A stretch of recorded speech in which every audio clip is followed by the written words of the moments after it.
What's up, everybody? This is Varian, Rachel. and we are finally getting our first episode on the road. Welcome to Paragade Chronicles, and we are about to just dive into it. So let's go. Um, First off, we want to talk about what brought both of us into Mass Effect. Inspirations, visuals, storyline. So I would actually like to start, given that I probably had a little bit of a jump on it.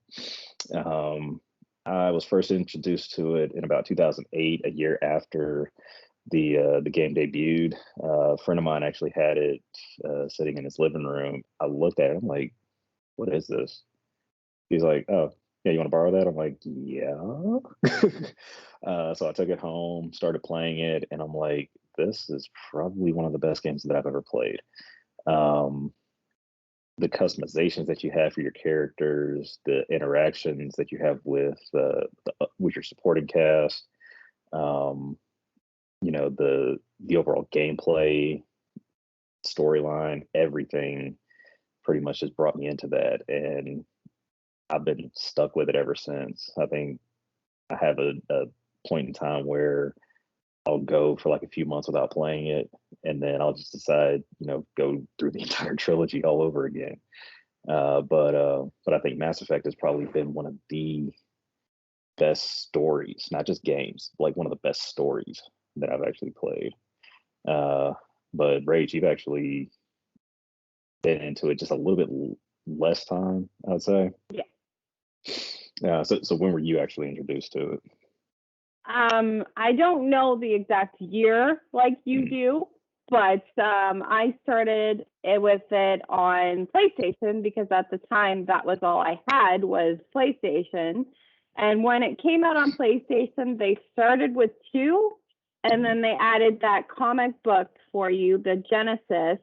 They added that for you to kind of understand what happened between 1. It's like a 15-20 minute comic where you choose all the major events that happened in 1.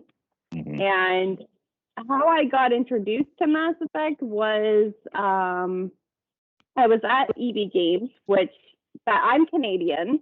So it's called EB Games in Canada and not GameStop. So just for reference for everybody, Varian is American and I'm Canadian. Yeah. Which I will even say this, sorry to interrupt, but we did have EB Games for like years and years. But it's like once GameStop took over, even what was it, Babbage's, because I had actually worked for them for a little bit.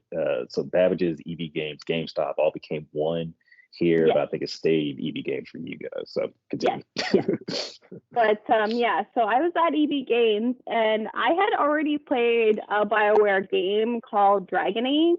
I think at the time it was Dragon Age Origins that I had only played. I don't know if 2 and 3 were out yet. But yeah, so I kind of was telling them, and they knew me very well at EB Games because I was always there. And I was telling them that I wanted something different and new. And they were like, well, this came out for PlayStation. It's an Xbox. It's normally an Xbox exclusive, but they added it for PlayStation with the second game. And if you like BioWare games, you might like this one. So I said, okay, I'll try it out. And that was Mass Effect 2. And I will say, finally going back and playing 1, I understood a lot better the connections with certain characters that you see in 2.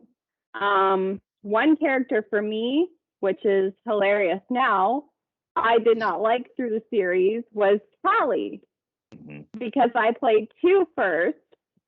I did not like Tali when I went back and played 1. Because okay, go ahead. Now she's my favorite character. Right. But I absolutely hated her in 1 when I played 2 first. So. Right. And see that was I think the real big difference between using the Genesis comic and actually playing the game, because you get to make this quick decisions with the comic book, the interactive comic, I guess you could say. but actually getting into the game and playing through it from like the very beginning through, and seeing these characters and how their stories unfold as your story unfolds, it's a totally different game when you're playing that. And so again, that can really make or break a game, I think. It's good that they gave you that option to kind of, make quick decisions to kind of guide you along your way. But you even see a difference specifically with Tally. Yeah. And there's two other characters that we'll talk about later.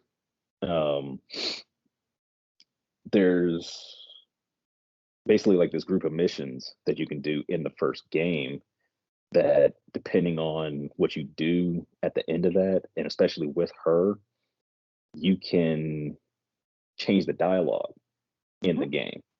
And specifically in Mass Effect 2 when you first come in contact with it. In Freedom's So, Progress. Yeah. right, right.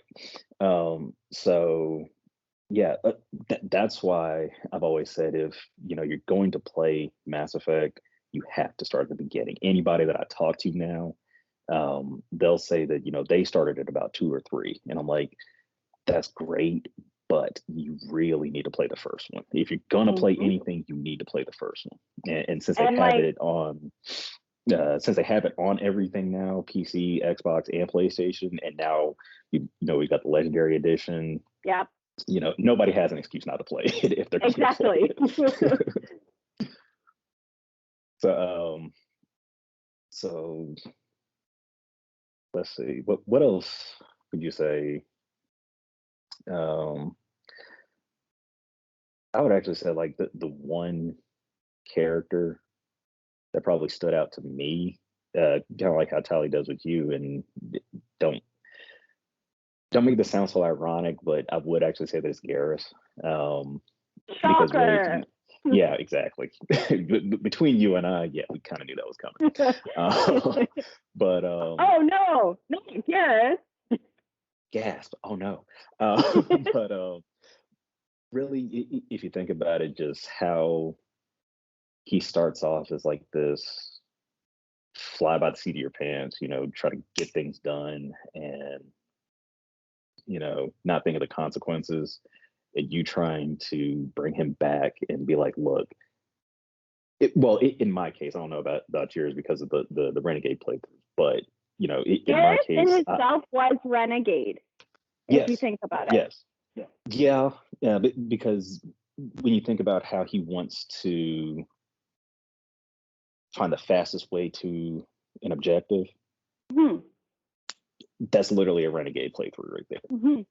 If you could do that in a Renegade playthrough as Shepard, and you've got him doing that, that makes for a dangerous combination. Number one, Yep. but again, it's like with me, I try to stay on that good guy side, I guess, where it's like, I would even say that it's more of an internal thing, because there's times where I'm like, I want to go ahead and do this, but then another side of me is thinking, maybe you need to kind of calm it down and think this thing through.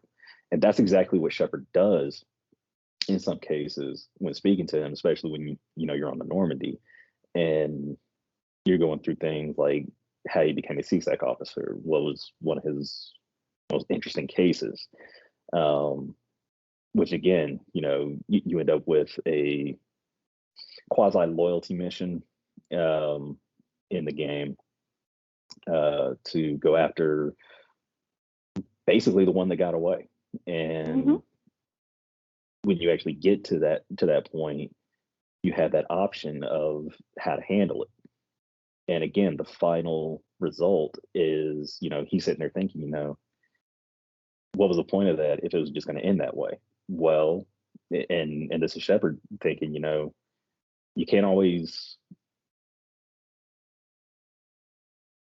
you can't always use what some people are going to do. You have to seriously think about what you're doing. You can't just react. You can't go Their guns re- th- blazing. exactly. Their reaction is not going to be the same as yours. How you want things done ultimately rests in your hands. It's how you want to be remembered. It's how you want to be. And that's essentially how the game itself is built. It's mechanized I guess you could say.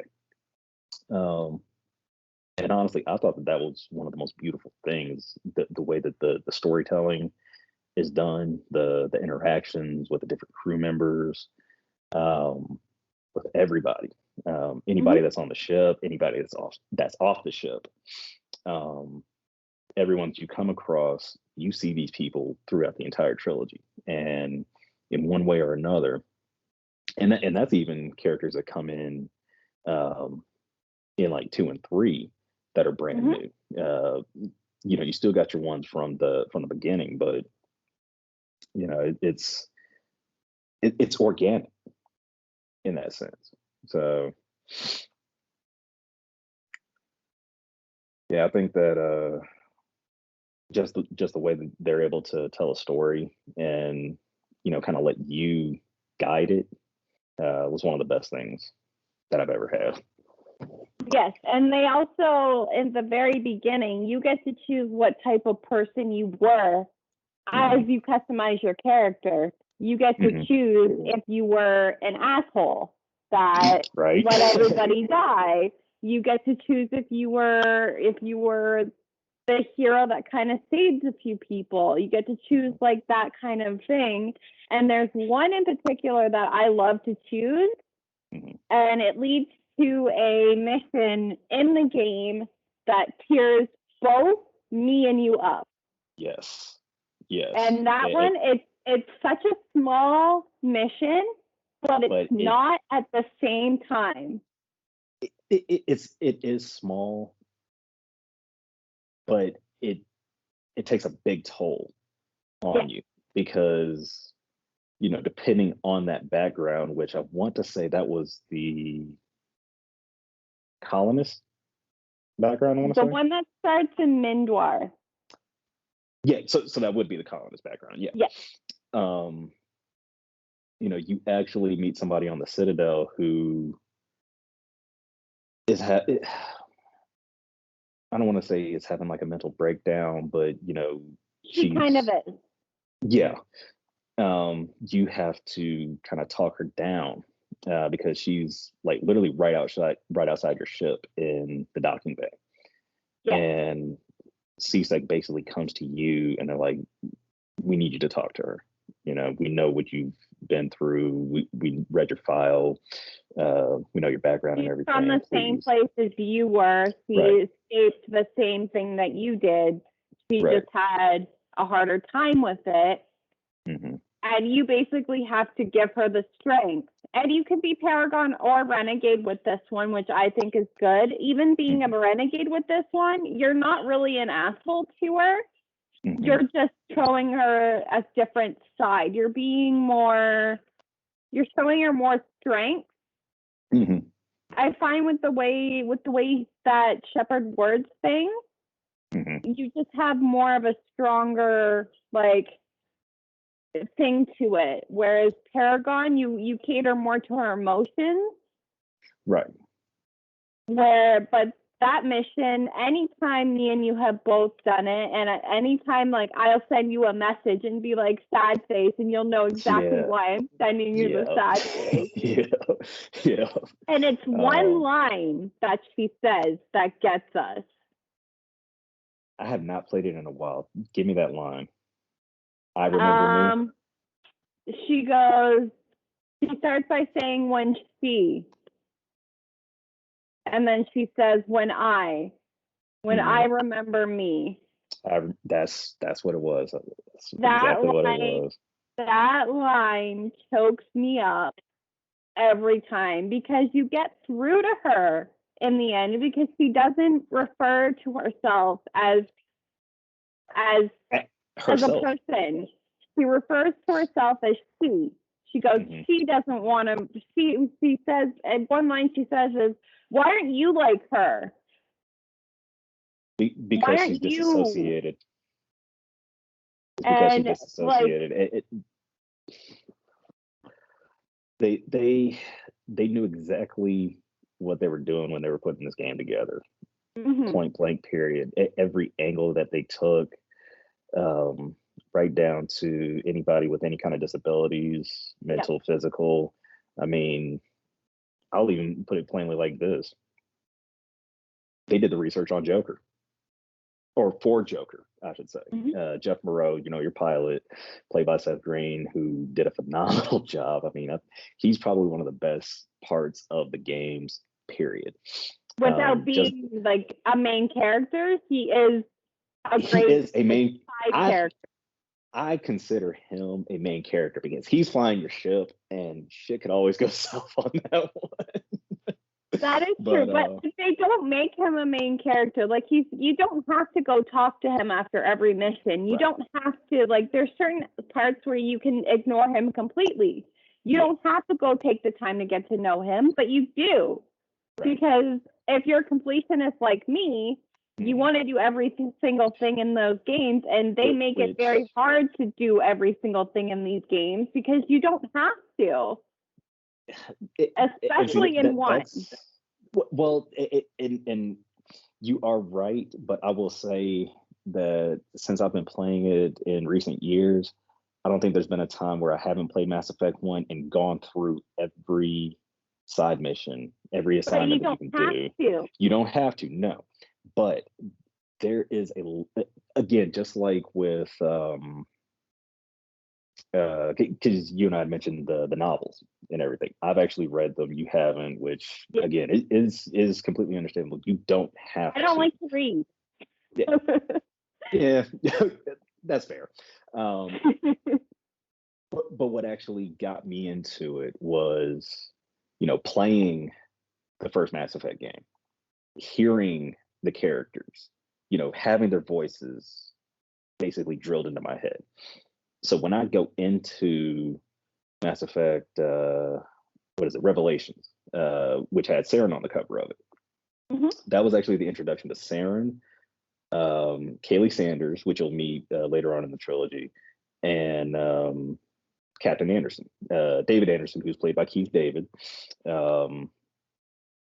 You actually see, when you speak to Anderson on the Citadel, whether you're in the Citadel chambers or if you're right outside of Normandy before you embark on your big missions, he mentions what goes on. When I actually read through it, I could actually visualize everything. I could hear the voices of every character just about. If it was Krogan, you got this basic sound. You know what a Krogan sounds like. If it was like a Volus or whatever, any of the different species that were in Mass Effect, you know exactly how they sound.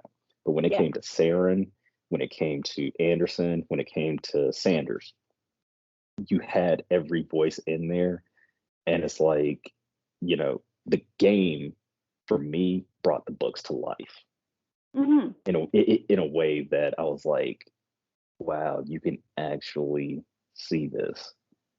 Just as I'm reading words on a page, which I was reading it on a Kindle, but either way, it's like I can actually visualize everything that's going on around and see it. It was almost like, the first time you touch down on Eden Prime. Yeah. And you see everything as it is, the sky, the way it is, how, everything is being shot at, burning, destroyed. But I mean, yeah, that was one of the things that has really kept me engaged with this, because there was just so much that they put into it, and I just had to keep going back every time they brought one of the new books out. I dug into it because, even like you said, when you first met Tally on Mass Effect 2, the Ascension book had the Quarians on the front of it. That was that piece of detailed information, because of this human organization coming into contact with the Quarians and basically infiltrating their ranks.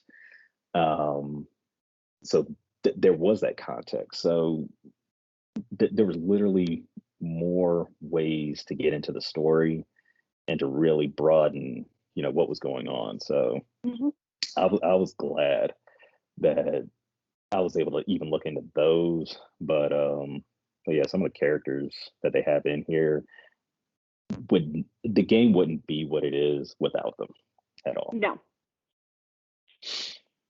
No, Anderson is basically, he ends up being like your father figure in Mass Effect, and that's one thing that I absolutely love. Like I adore Anderson throughout the entire game because he treats Shepard as his own while still being his boss, right, or her boss. right. And just the connection that you two have in Mass Effect 3, in that final mission, that I'm not spoiling anything because we'll talk about all these games on their own, but which just that final scene. Which hopefully anybody watching this or listening to this has already played through them. But for those who haven't, yeah, we'll save that for later. but that scene gets to me every time. I don't care that I played this thing 50 million times through and through. It will never, it will never, ever not be emotional. Right. Watching how close Shepard and Anderson get, even with Anderson not being a main character that's on your crew. He's really not, and to begin with, to begin with, he was your captain on the Normandy, like when the game first starts, and he sends you on this mission. So he's not going to be part of your crew anyway. He's commanding the Normandy himself. The fact that he, leaves the Normandy, lets you become the commanding officer, even though you're not even a captain. Which I still wonder why they did that, but at the same time, it's like, I get it. You are always commander. The only time you get called Lieutenant Commander specifically, because they kept that even from the very beginning. Shepard was always Lieutenant Commander, but they called him as Commander. But yeah, you always keep that even within Mass Effect 2. And then when you're back in 3, you still maintain that commander rank in a sense. The only time you get called captain is in Callie's loyalty mission. On the flotilla, yes, and that's because it's what the Quarians do. Whether you're captain or not, you are the commanding officer of a ship. So if you are at the top, you are that captain, regardless. So you were Callie's captain. Right. Hey guys, I'm not too sure what happened with this section, but basically what we were talking about here was when you're in a romance with Tali and when you're not, and the way she says captain. It's so cute. It's adorable. See, now I'm gonna have to have some extra playthroughs just to see where that goes. Because once we do that, or once I can actually hear it, I don't think I actually have. You hear it. You hear a difference. Okay. Whether you're her friend or you're her romance, she's your romance option. Which, by the way, there are multiple romance options through this game. Yes, I mean some we love. Yeah. Some we love. Some we hate. Yeah. Some we really hate. We'll get to that one. We'll get to that, but you hear a difference with any of the characters that you romance or are just friendships with. I feel like Mass Effect has its way of kind of guiding you to which person they want you to romance, like the linear option, which I feel like is Liara. Okay. You may not love her. Right. But as far I feel as like she is your choice. If you've played all 3 games, you will understand where I'm coming from by saying that I feel like she's like the one they want you to get with because of some certain scenes that you have with her throughout all 3 games. Right.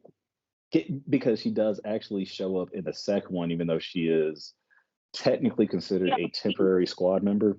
But she's on her DLC mission. But that's what I'm talking about. Like when you actually go onto that, they still consider her a temporary squad member because she's not with you the entire game. It's just like Meet her till halfway through the second game. yeah. Well, you still meet her on Ilium, but True. yeah. You don't meet her in the beginning of the game. Right. But again, it's because she's only with you for that little set of missions on Ilium, and then going on to do what she does. We'll get to that later. That's what makes her a temporary squad member. It's just the same as when at the beginning of 3, Anderson becomes a temporary squad member for you. So that they had a lot of those that happen, which I'd say made a lot of sense, especially to for narrative purposes. But what else? Well, you for example, you romance Liara throughout the game. Okay, yeah, and going back to that, because I just had a brain fart. Sorry. When doing it, I look at her, and like you're saying, she might have been just the default romance option, even though you still had Caden and Ashley as well for male and female. Game. Yes, in the first game. Right. And then Liara was your bisexual choice. Right. Because both male and female could romance her. Because Asari are monogender, they don't really, they can mate with anyone, no matter what species, race, gender, whatever. There's one moment on 2 where an Asari on Ilium, where an Asari and Krogan are together, and you kind of help them as a side mission. Yes, exactly. So they could be with literally anybody. But it's also how they keep their race, I don't know, active, alive, flowing. Yes. But it's like, as far as Liara, and now that you mention it, I've probably thought about it this way, but not really locking it in. Liara, to me, even if she was like the default romance for you, at least I think. Yeah, and I can actually understand exactly what you're saying. Her character, especially when you get to know her a little bit better, you start listening to how the Asari are and how they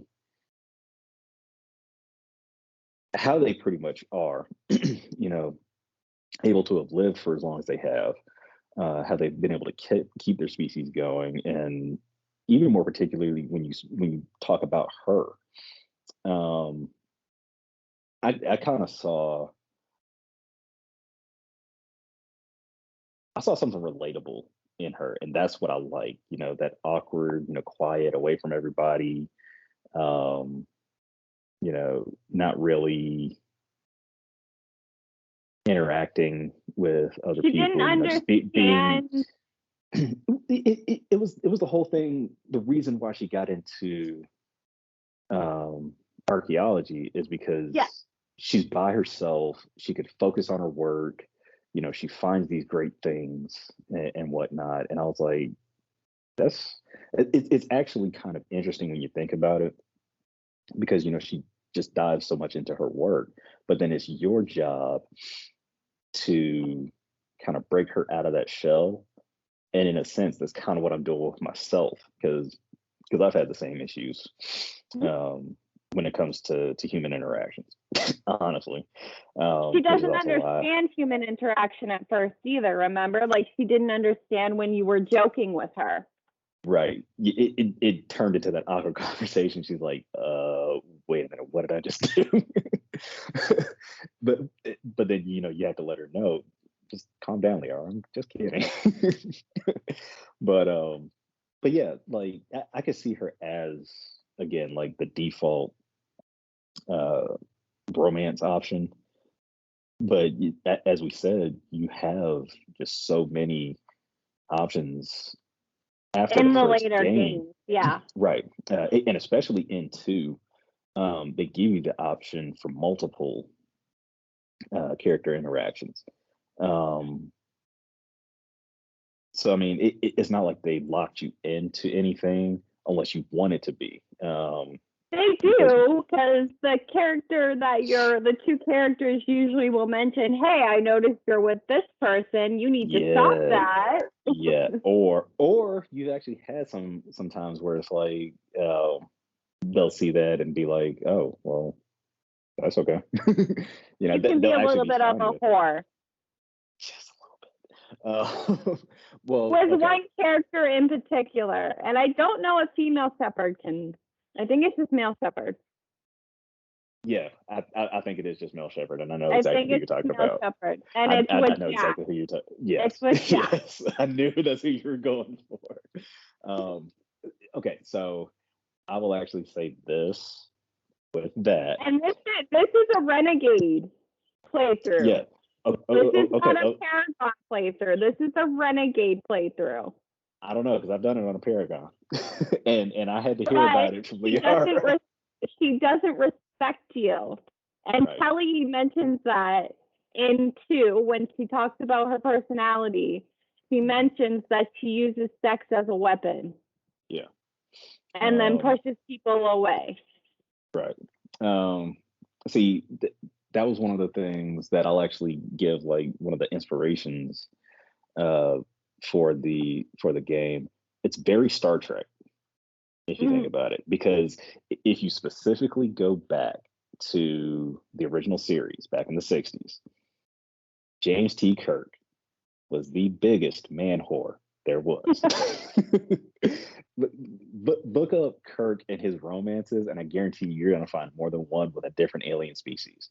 There was even, and this was a huge deal at the time. And this is like real talk, kind of stepping outside of Mass Effect. But when they had the first kiss between Kirk and Uhura, who was the only black person and black female on the show, that sparked, talking points, and that it was a first I for can imagine. everybody. It was a first for everybody. So yeah, that's one of the things that, again, I love about this game. It feels a lot like Star Trek to me, in that sense. Not just that sense, but for the most part. But I mean, just every reference that they've made between this or between Star Trek, Star Wars, every major sci-fi, I guess, franchise. Spacey, yeah. hmm Spacey film. They really put it into this game, and there's two in particular that we could probably talk about maybe later, that I would actually point out within Battlestar Galactica. And we talking to you about, I've spoken to you about it, but we'll save that for another podcast. Yeah. But yeah, just everything that they were able to do from a visual standpoint, everything from a storyline standpoint. And again, for me, not just in the games, but also, the novels, some of the comics I've actually read as well. Some that take place long before the events of Mass Effect as well, with other characters. Some that actually take place in between everything. And that's the novels and the comics as well. BioWare was really able to expand on this in a way I would almost say matches Star Trek. From novelizations, just story in general. They have a few movies as well. I know that there was. I know there's the one with where you get James's mission, basically, the one that Yes. he tells you about in Yes. 3. I know there's a video Yes. for like a movie for that. Paragon Lost, I want to say it's called. I think so. I think so. And actually, spoiler alert, that was the first time he met Liara. Yep. It was brief, but that was the first time that he met her, because he actually had a mission on while Horizon. you were on Horizon. It was while you were on Horizon. He was he doing was on the other else. side. Yeah. He was on the other side of the planet when that and was you going guys on. actually have a kind of talk about this. Right. And oh yeah, that talk. I forgot about that one. That's why I said a talk. Right. But if you want to know what Varian was talking about in this section here, he was just talking about the idea behind Paragon Lost, which is James's story. More so than, some of the background characters, I'd say. Their stories are actually just as important, I think, as Shepard's. Because without them, obviously Shepard doesn't have much to go on. You essentially tell your own story. They kind of expand on that because, again, when it comes to James, you're actually doing something, again, on the same planet that he's doing something else on the other side of it. But the fact that he's actually doing this and trying to bring down this enemy, while you are trying to find more information about why whatever's going on is going on, by the time he's gotten what he needs, you've pretty much already done what you needed to do towards the end. But yeah, they just know how to drive the narrative of the game, or to let you drive the narrative of the game. They pretty much set it up. You move it as you need to. In Mass Effect 2, though, they give you more of a direct route. Then in 1, they give you the option for Vermeer and stuff open, but you don't have to do Vermeer at that exact time that it opens. Whereas 2, you can do whatever order you want to do to getting your crewmate. But after you do 3 or 4, the Elusive Man sends you to Horizon, and you have to do it no matter what. You can't back out. You can't be like, no. Yeah, there are some that are locked in. And they did that more in 2 and 3 than they did in 1. Right. And then there was one mission in particular, and again, we'll go over that when we get to it, that if you do this one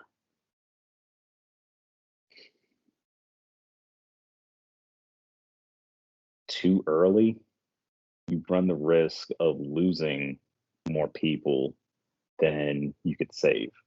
Yeah. But again, that's something that we'll talk about later. Again, that they have a good way of giving you control over how the story unfolds, but they have an even better one of taking that control away from you in that case, I will say. Yes. They give you a lot of control throughout the series, but they have certain ways of making you lose that control in a way that you don't feel cheated. Right. You feel it's a good way to go because it gives you a choice, but at the same time, it doesn't give you a choice. Like, you can choose to go do that mission, and then you're fine. But you can choose to. You can also. What Mass Effect 2 is very different in the sense of what you do, what you choose. It all goes down to they give you a lot of options for crewmates in Mass Effect 2. Some would say too many. Yeah. But they all have a purpose in that game. Right. And if you choose, because in Mass Effect 2, they very much make it about your character and your character relationship. And this is where the Paragon and Renegade really come into play. Yeah. I find. because you can be Paragon and you can be Renegade, or you could be Paragade. Yeah, but like straight down the middle. Paragon and Renegade are like your good guy, bad guy. Mm-hmm. I am very much the asshole Renegade. I love playing Renegade because I'm not like that in person. Right. I can be an asshole, but I'm not like, that much of an asshole. Ready to kill somebody. So there are differences between the playthroughs, and they can be subtle or they can be drastic. Mm-hmm. See, now one thing that, and probably one reason that I always go on to like the inspirations. I always mention Star Wars because they have actually said that it is a huge influence on what they've done. For the blue and red. Yes. But it's more than just that. It is the whole light side, dark side of the Force. In that case, I've actually stayed as true to center as I can. Even as a Jedi who can control the things around them. They have what's called the gray Jedi, and those are the ones that are literally stuck in the middle. But that's like your gauge of how good you are, how bad you are, and that's the whole thing with the Paragon Renegade meter. I've actually had both of them. I've had the Renegade probably halfway, and my Paragon, excuse me, only like full blown. So it's like I'll still do Renegade options when I see it fits the situation. There are certain spots in the games that you have to, like, you feel like you have to be that asshole, or you feel like you have to be that good guy. Yeah, like let's see, pushing somebody out of a window, headbutting a Krogan. That's always fun. I can't not. That part is amazing. I love doing that. That is hilarious because then you see Shepard's reaction, like, yeah, Shepard's just like, yeah, I did that. I just did that. Right. But it's like, for the most part, anytime that you see the option to do that, obviously it's going to gauge what you do, and that's typically in like 2 and 3. You get what they call the interrupts. In the first game, it was solely dialogue. Okay, yeah, I was gonna say, I don't think you had anything there where it was like the little icons popped up. No, you had either the dialogue options or it was combined with the actions that you take. Yes. Because specifically,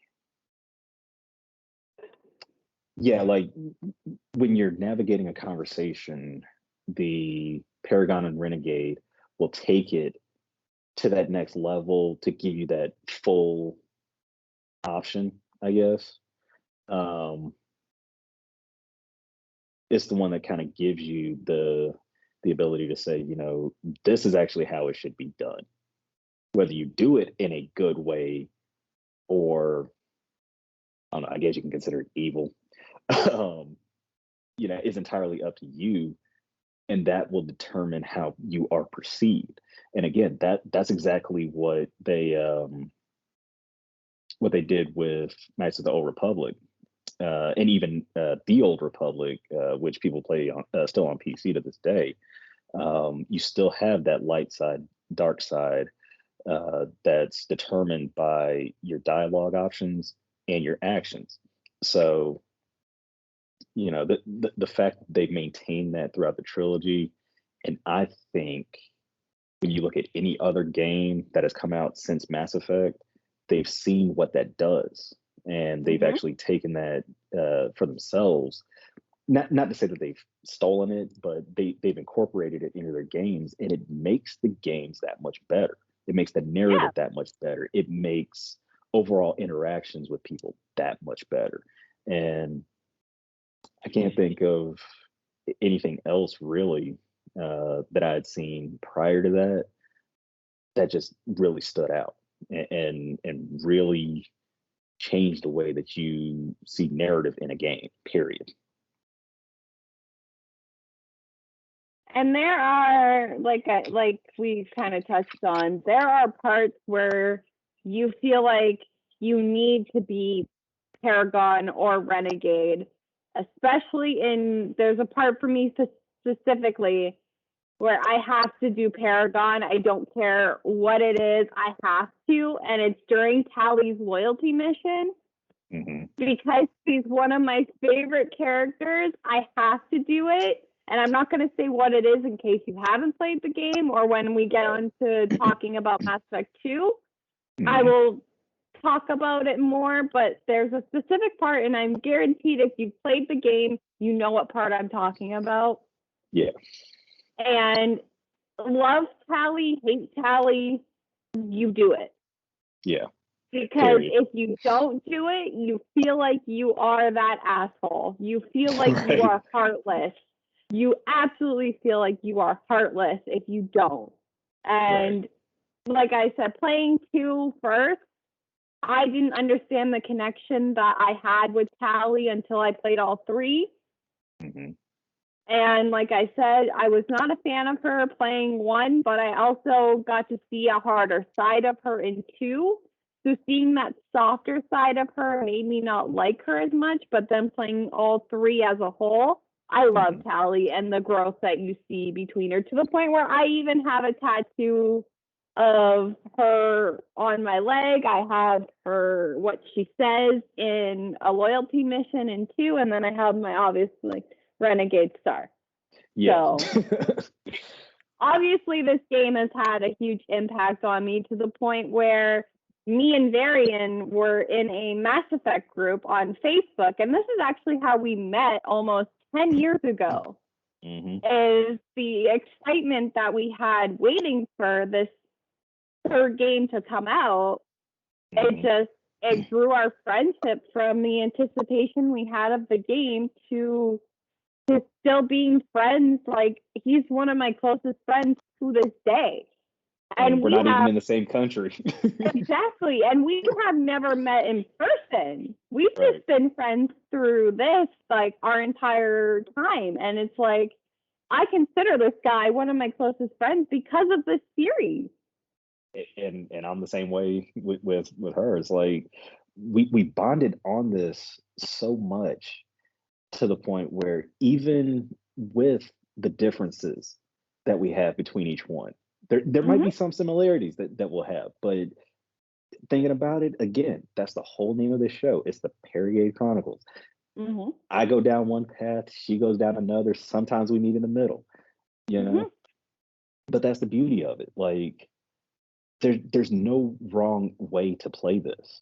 You know, you play it how you want to. You know, it's essentially your game. Yeah. Okay. It's your narrative. Shepherd. It's your shepherd. Exactly. There is still, I guess, the argument that you and I have had that Mass Effect is Shepard's story. Yes, as far as the games go, I would say so. What they did with Andromeda, we'll talk about that later. but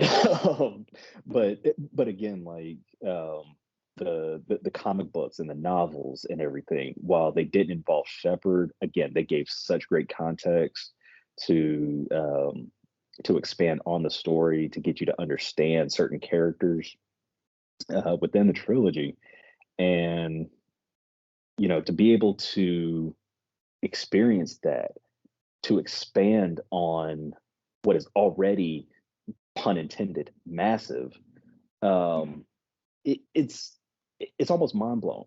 You know, you wouldn't think that something as big as this game is, which even when it first came out was big. You know, it's not like, you know, you're playing a game old Nintendo style, all the way up to like Nintendo 64 or anything like that, where yes, they were pretty big for what they were.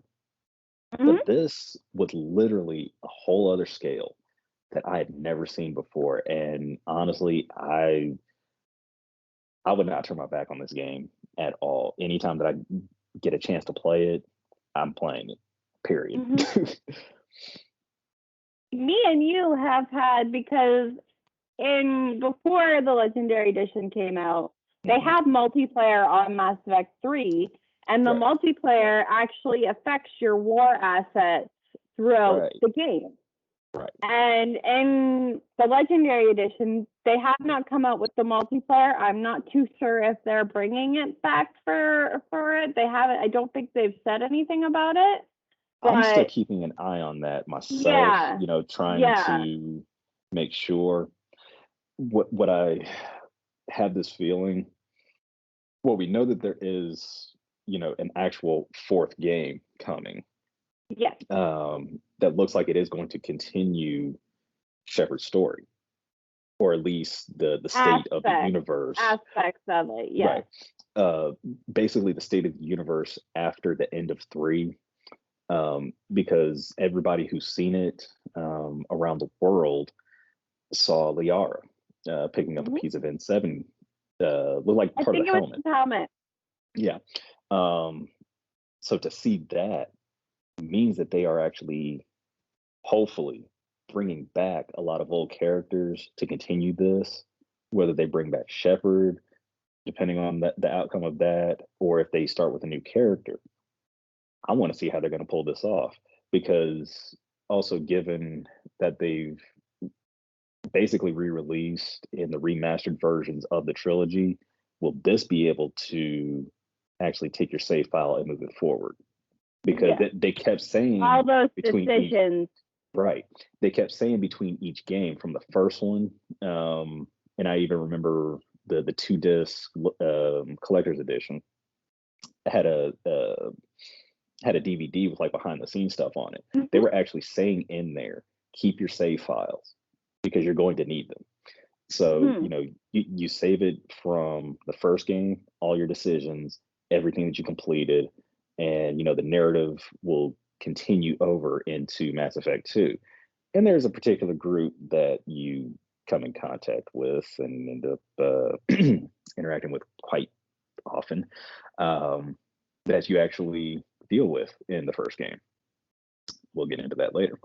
But again, it's like all your decisions came from 1. They go into 2. All your decisions from 1 and 2 go into 3.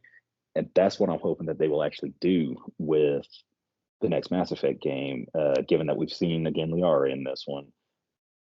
I hope that whether they bring back Shepard or they don't, all of your decisions are kept within the Legendary Edition and are moved over into this new game, because then you can actually continue the narrative. You can continue your narrative in that case. So, and I mentioned something to you about that. Maybe it could be related to Shepard in a way that it could be his or her child. Right. Would be amazing. That's on its like own. Huge foreshadowing in itself. So, how long is this after Mass Effect 3? Are they going to be doing? Is it years into the future? Is it just a few years after? Has it been enough time for them to do what they need to do to either rebuild the Citadel, remake? I mean, there's just so many questions to this that especially with how yet. You ended 3, right? Because there's multiple options for 3 that can affect maybe 4. Right.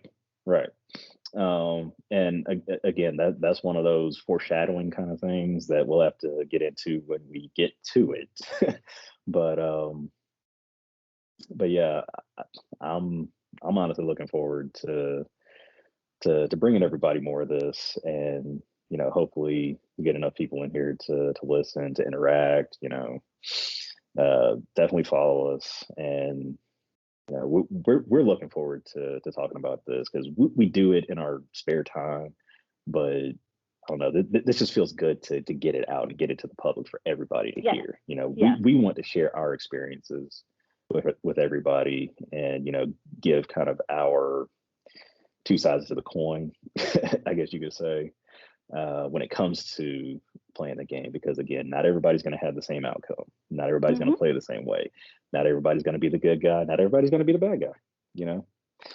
But is there anything else that you want to bring up? Because I think we pretty much covered everything for this first episode. Just that me and you have such a passion for the series that we love this game so much, to the point, like I said, again, it's brought us an almost 10-year friendship. Yeah. So for a game to do that, and a game to make you feel so many emotions, like, people that aren't gamers don't understand. Like, I have a couple friends in my real life that I've told, like, they look at my tattoos and they go, why did you get that tattoo? And it's like, because this game has literally changed my life. This game, in a way, saved me. And I know that can sound stupid to somebody, but to me, it's true. I gained a lifelong friend from this game series. I have felt happy for these characters. I have felt sad for these characters. When you hear the emotion, whether it be someone that you like or dislike, like there's a couple of characters that I absolutely despise in this series. And there's some parts where I will save them and actually listen to them, and hearing the emotion in their voices. Like, there's a certain part in 3 with Ashley that actually makes me tear up. And I remember talking to you about it last week, and I teared up talking to you about it, because just the raw emotion in her voice. And I don't like this character. I do not. He knows that. Yeah. And so he was actually amazing. Hold on. Okay, so when it comes to Vermeer, she would usually leave her there, and we'll just say left her with a nuke. Pretty much tells what I needed to, but continue. She was left as Ash on Vermeer. Anyway, you couldn't wait till I finished drinking. There is a specific part, like I said, in 3, where you just hear that emotion in her voice and you tear up, because you're like, you hear that how much she cares about her family during this difficult time that they're going through. And it's just everything, like, just, it also goes so many emotions. Right, yeah. And specifically with Ash, it does go back to the beginning. You brought her onto the Normandy after Eden Prime. You talk to her down in the cargo bay. You get, when you get to know her, whether you romance her or not, she tells you everything about her family, and even her, what was it, great grandfather or grandfather? Grandfather, I think. Her grandfather was actually in in the fight that pretty much set everything off for this universe. She was shocked you didn't know her history. She's surprised you don't know her history. And I think that they do that with everybody, no matter what you play.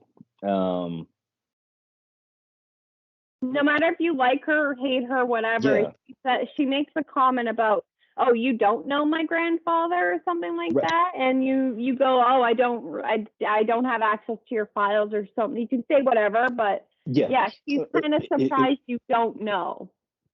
Because her grandfather was at the Battle of Shang-Chi, which was when humans first went through the Charon mass relay, or the soul relay. They called it both. Charon, I want to say, is actually one of Pluto's moons that they ended up de-icing, and that was what was underneath it. So at the Battle of Shang-Chi, her grandfather was there fighting the Turians in the First Contact War. And for Shepard not to know that is a bit surprising when you do think about it, but at the same time, it's like, she's still new on the ship. Yeah.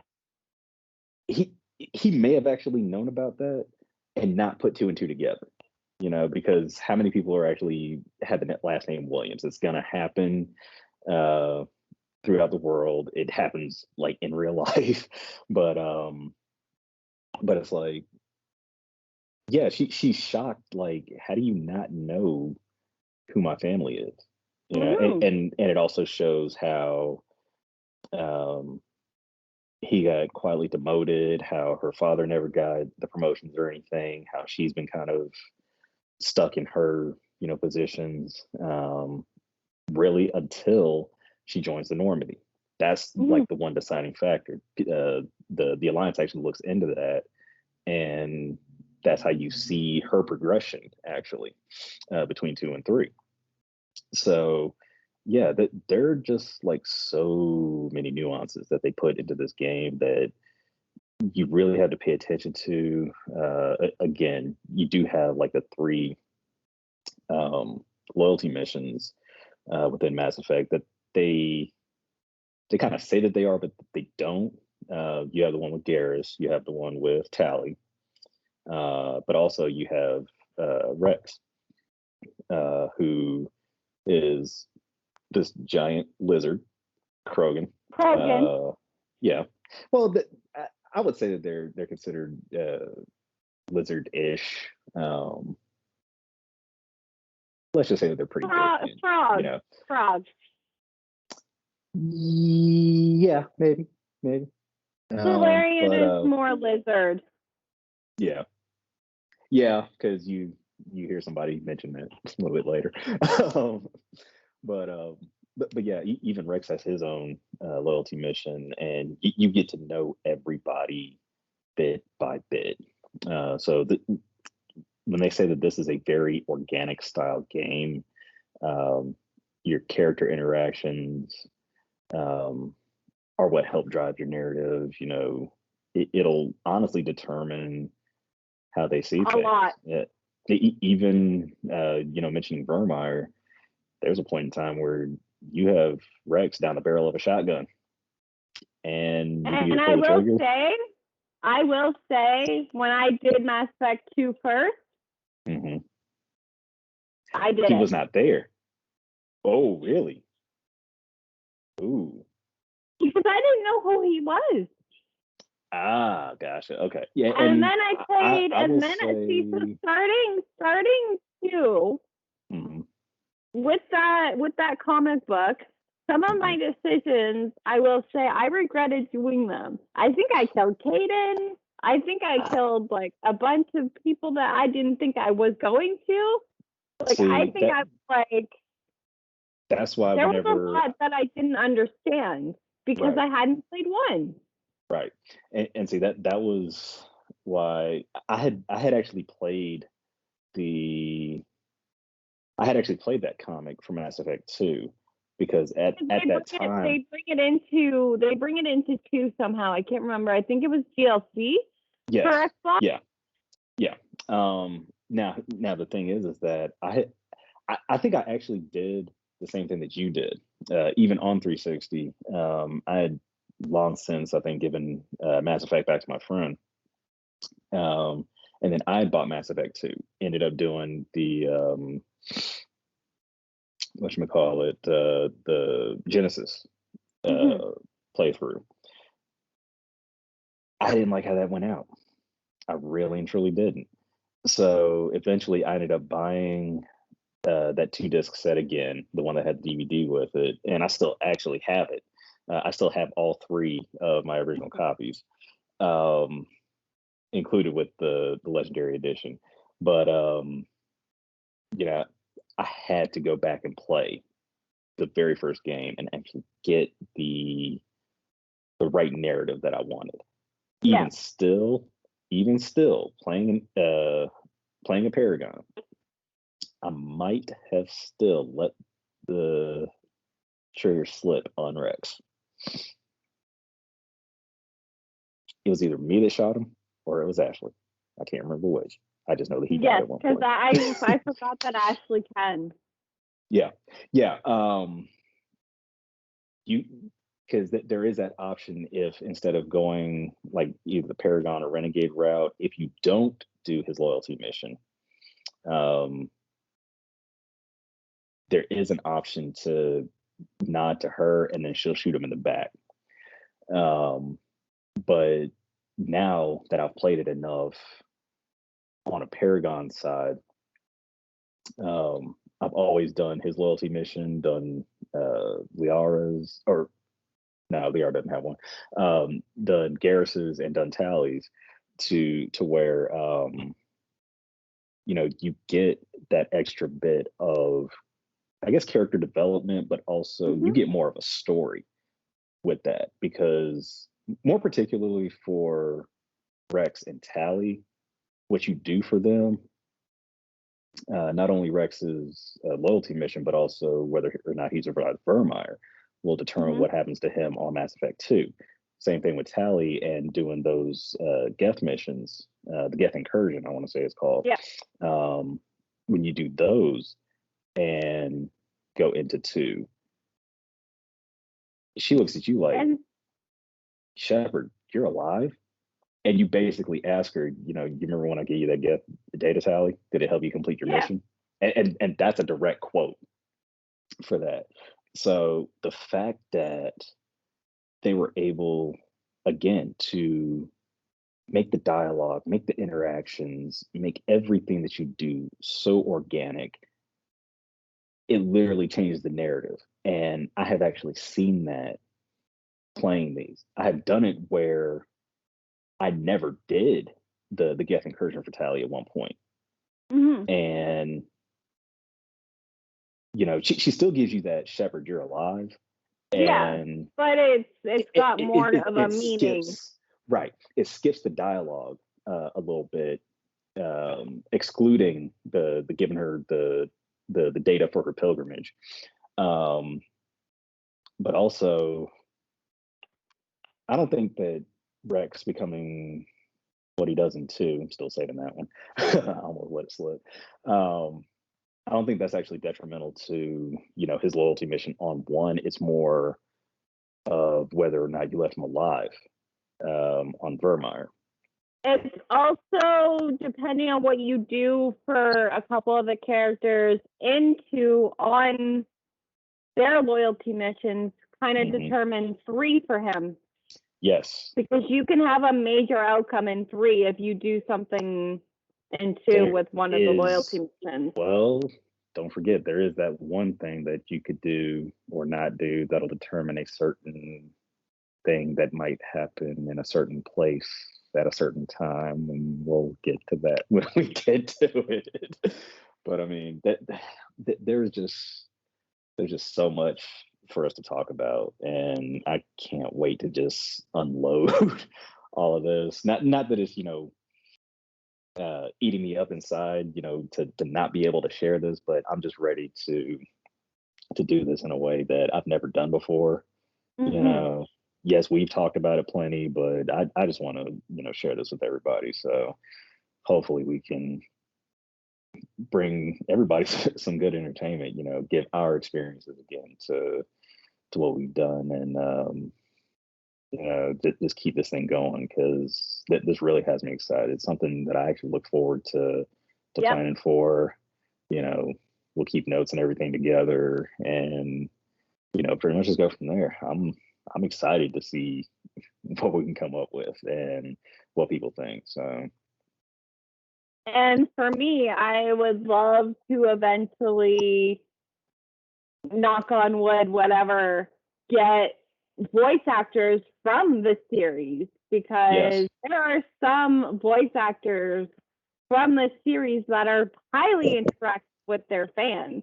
Mark Meir, who plays male Shepard, who voices male Shepard, and Jennifer Hale, who voices female Shepard. They are very interactive with their fans. They do Instagram lives, they do signings, they do all of it. They did a huge call. It was a Zoom call. It was like a Zoom call of the majority of the voice actors from the series. Yeah. It had people like Saren, the person that voiced Saren. It had people. It had Thane. It had Caden. It had Ashley, Tally, Legion. Like, and he's actually super interactive with his fans. Oh God, like, yes, he is. when he does signings, he actually will bring whoever he's signing. He will call them on Instagram and be like, "While I'm signing your thing, I'm going to talk to you." Yeah, I've watched a couple. That his name is DC Douglas, and he is like, for having such a small role in Mass Effect, he does a lot for his fans. He really does. He and really and truly does. Seeing like following them on Instagram, it's crazy. Even Alex, who plays Trainer, actually is in other BioWare games. He played a couple of characters in Dragon Age. The female Inquisitor in Inquisition. Yes. She also was Sir Cothrian, which is Logain's second, like, right hand in Origins. And I will actually go outside of Mass Effect to say, if I'm not mistaken, I mentioned to you, she played in Cyberpunk as Alt Cunningham. Yep. So she has range, period. You know, no matter if she's in her natural accent or an American accent, you know, no matter what she's doing, she is a really good actress. And even going back to Mark Meer and just how interactive he is, the man still dresses up as Commander Shepard.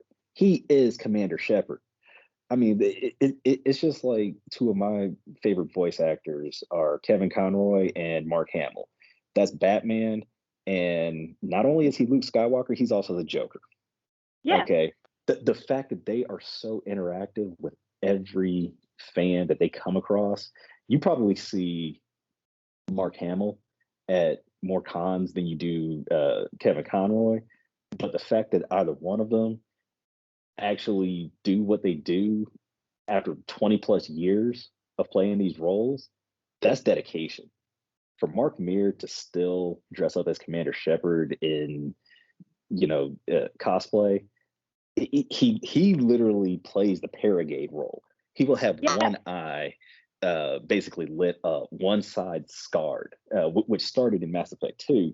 Which, by the way, for people that don't know, when you play Renegade and you don't do the medical bay upgrade, or you do the medical bay upgrade, you just don't go do it, you get facial scarring all across your face and your eyes start turning red, which is what I thought was a really cool feature for Renegade. You can look like such a fucking badass because the scars just grow and you just see the intensity in their eyes.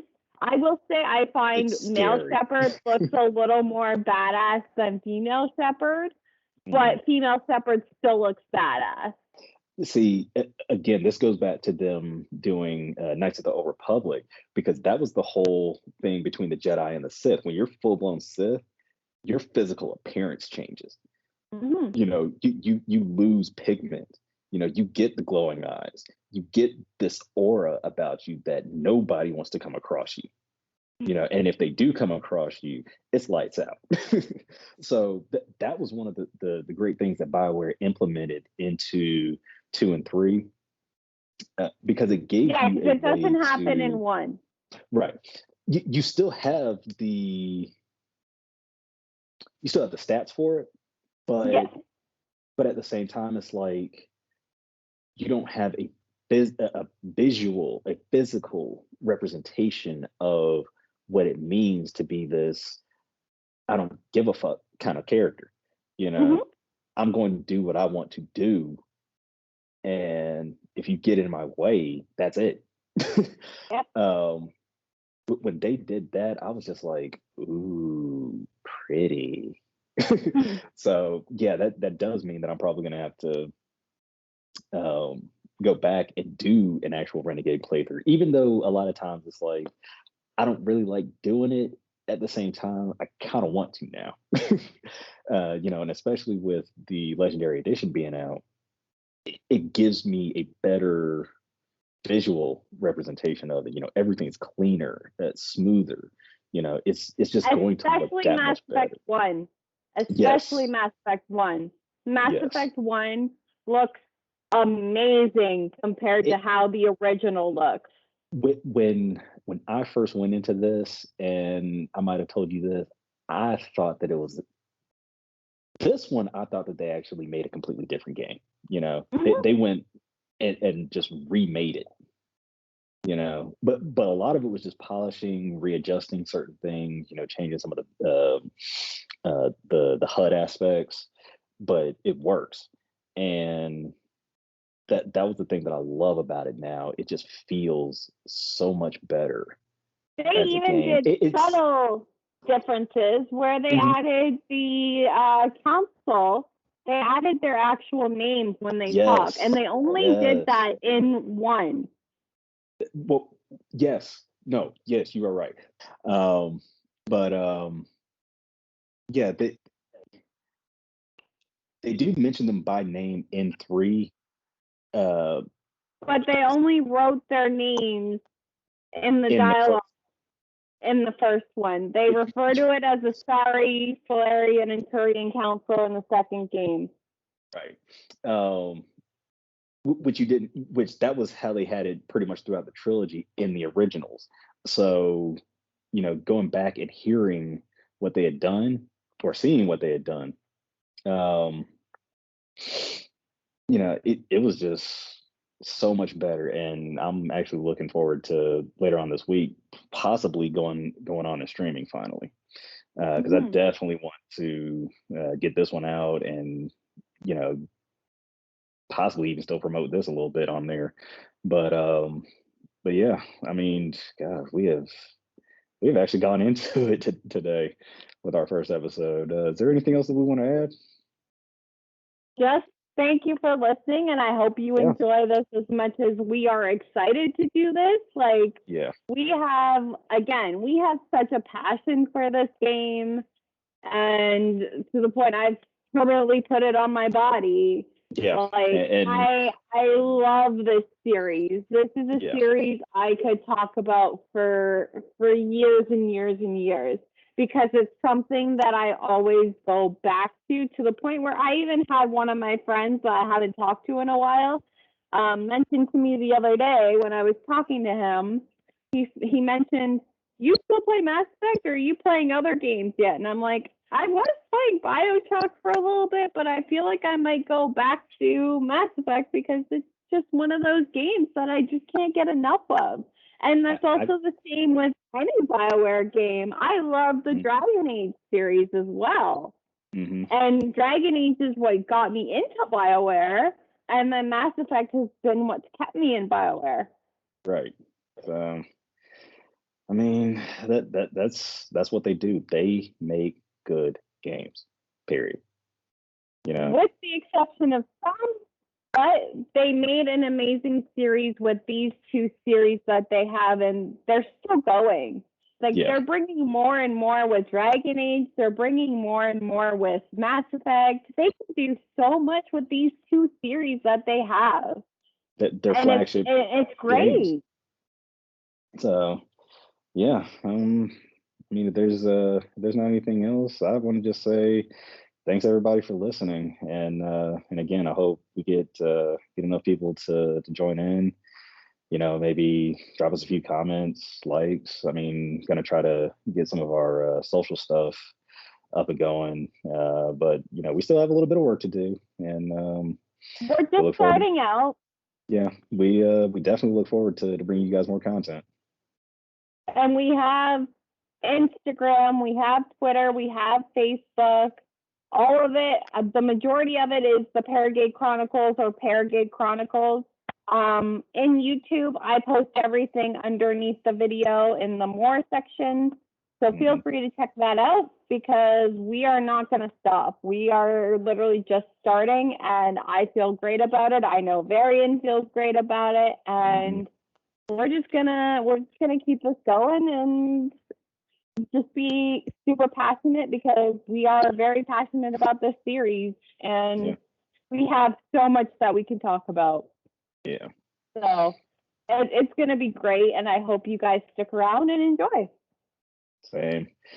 But again, thanks everybody for tuning in, and we'll be back. There's a lot to talk about in this trilogy, and there's not enough time for it. Exactly. All right. All right. Bye, guys.